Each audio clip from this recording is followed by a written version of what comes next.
Bapak,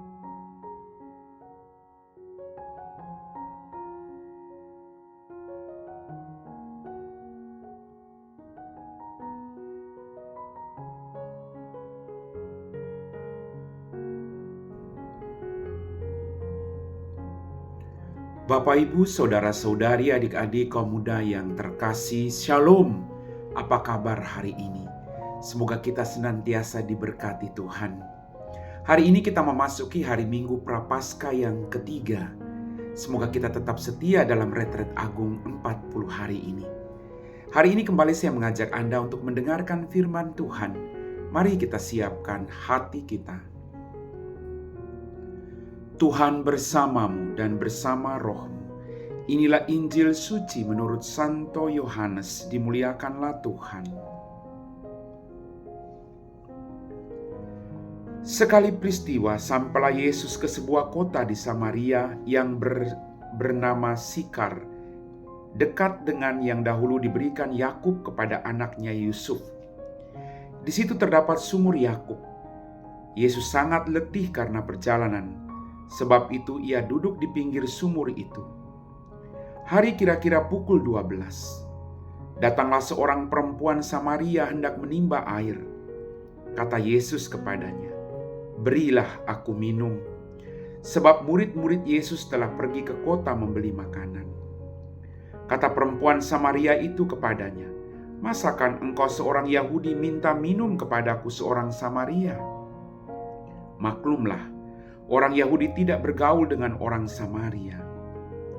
Jawab Yesus kepadanya, "Jika engkau tahu tentang karunia Allah dan siapa Dia yang berkata kepadamu, 'Berilah aku minum,' niscaya engkau telah meminta kepadanya, dan Ia telah memberikan kepadamu air hidup."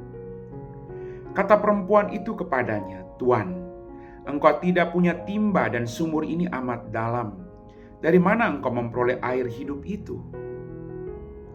Apakah engkau lebih besar daripada bapa leluhur kami Yakub yang memberikan sumur ini kepada kami, dan ia sendiri telah minum dari dalamnya, ia beserta anak-anak dan ternaknya?"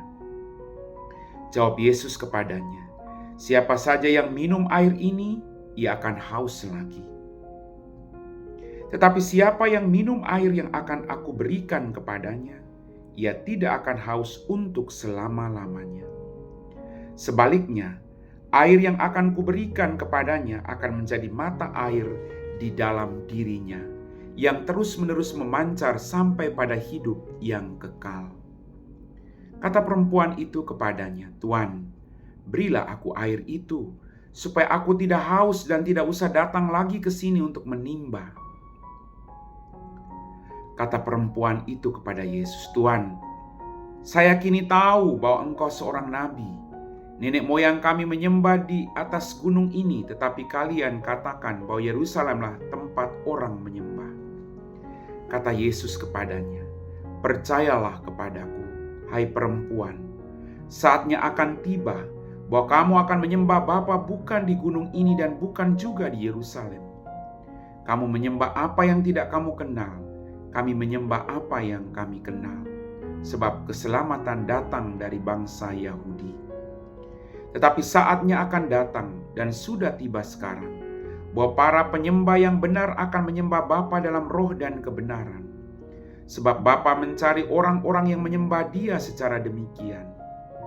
Allah itu roh, dan siapa saja menyembah Dia harus menyembahnya dalam roh dan kebenaran."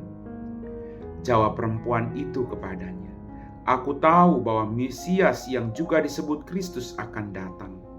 Apabila ia datang, ia akan memberitakan segala sesuatu kepada kami." Kata Yesus kepadanya, "Akulah Dia yang bercakap-cakap dengan engkau."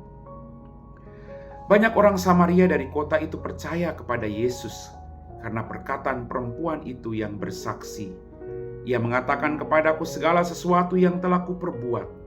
Tetapi orang-orang Samaria itu sampai kepada Yesus. Mereka minta kepadanya supaya Yesus tinggal dengan mereka. Yesus pun tinggal di situ 2 hari lamanya. Karena perkataan Yesus lebih banyak lagi orang yang percaya.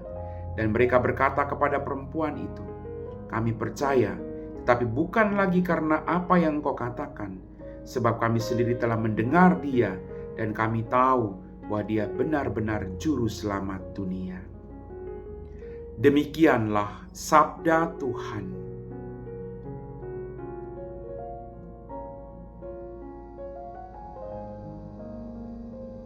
Bapak, Ibu, saudara-saudari, adik-adik, kaum muda yang terkasih.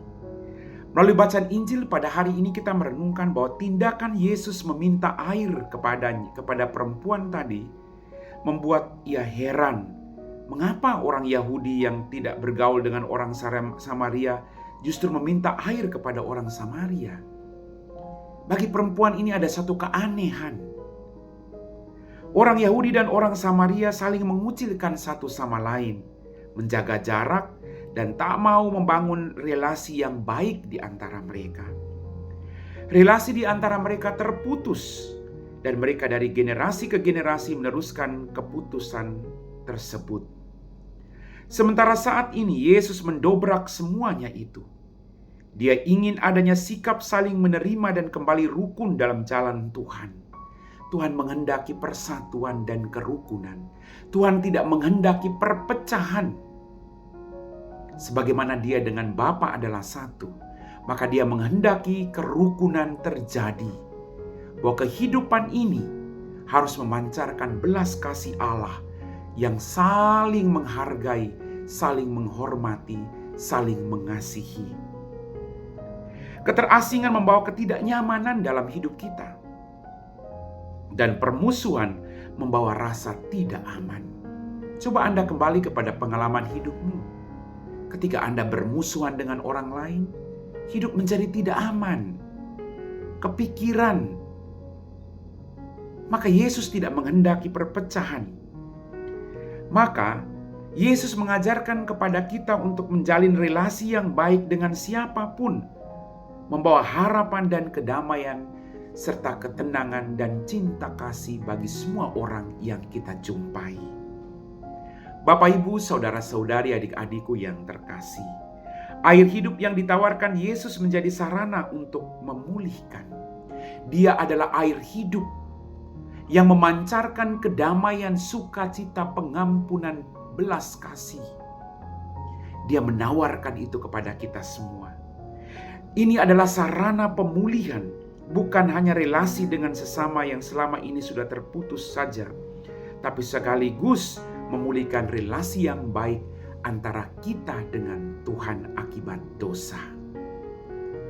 Jadi Yesus menawarkan kedamaian, kembali membangun relasi yang baik antara diri kita dengan sesama dan antara diri kita dengan Allah yang begitu baik dengan kita.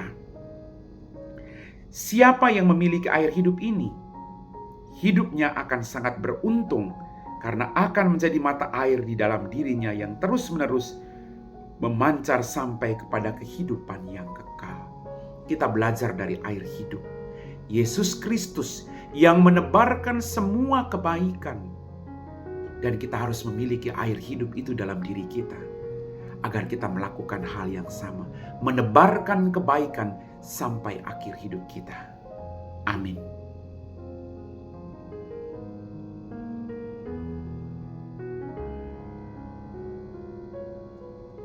Bapak, Ibu, saudara-saudari, adik-adik, kaum muda yang terkasih, kita semua telah diteguhkan oleh firman Tuhan. Mari kita siapkan hati kita untuk berdoa. Dalam nama Bapa dan Putra dan Roh Kudus, amin. Tuhan, kembali kami bersyukur untuk setiap berkat yang Kau berikan dalam hidup kami. Ampuni dosa dan kesalahan kami. Terima kasih Tuhan atas firman-Mu hari ini yang mengajarkan kami untuk terus datang menimbah semua kebenaran daripada-Mu sendiri. Bukalah hati kami, agar kami tidak hidup dalam dosa, tapi terus memperbaharui diri kami. Tuhan, teruslah membimbing hidup kami.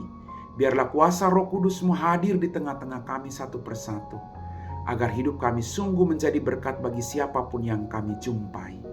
Kami puji Engkau Bapa kini dan sepanjang segala masa. Amin. Tuhan bersama-Mu dan bersama Roh-Mu. Semoga kita sekalian diberkati oleh Allah yang Maha Kuasa, Bapa dan Putra dan Roh Kudus. Amin.